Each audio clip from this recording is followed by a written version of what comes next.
It was a big surprise when Pat McAfee made the big announcement that he was headed to ESPN after years of friction between the Pat McAfee show and the people over at ESPN, and him saying he would never go there.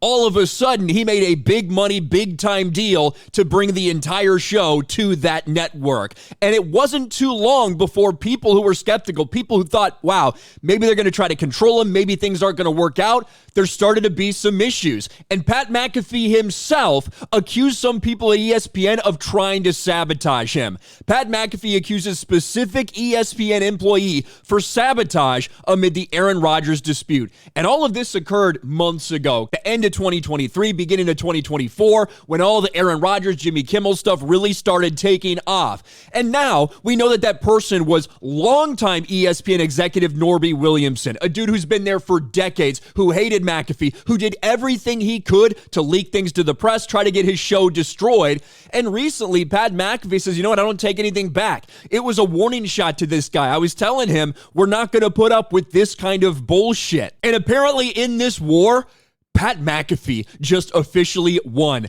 This story broke about half an hour ago. Top exec Norby Williamson out at ESPN after nearly 40 years. Longtime network executive Norby Williamson is out effective Friday after a tenure that stretched 4 decades.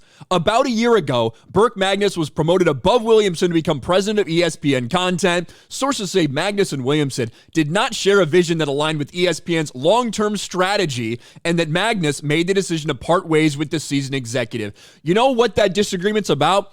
It's about Pat McAfee in general, but also it's about, digital platforms and things like that. Here's the quote. Almost 40 years ago, in 1985, I was so fortunate to be offered an opportunity at ESPN, Williamson said. Due to exceptionally hard work, creativity, and commitment to the people at ESPN, and to much lesser my contributions, I'd like to think we've left our great company in a far better place than we found it. There's Norby right here. That dude looks like he's named Norby. Williamson has famously butted heads with a number of ESPN's top talent over the years, from Stuart Scott to Dan Patrick to most recently Pat McAfee, who called out Williamson twice on air in recent months.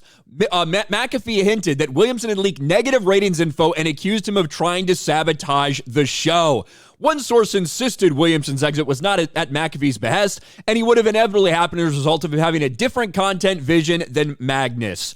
You can say whatever you want. Oh, it had nothing to do with Pat McAfee. I think 100% this decision at the end of the day is because of this friction, because of what's going on with Pat McAfee, who, let's face it, is the biggest name at ESPN now. So now at the end of the day, Pat McAfee, who a lot of us were skeptical of him going there if they were going to try to shut him up, Pat McAfee has just won this battle against some of the people, namely one, Norby Williamson, who didn't want him there, who wanted to change his show. That is all over. Norby is gone, and Pat McAfee has won. What do you guys think about this? This is pretty big. Let me know in the comments section below. Smash a like button, subscribe to the channel, ring the bell for notifications, share this video out there, and I'll talk to you later.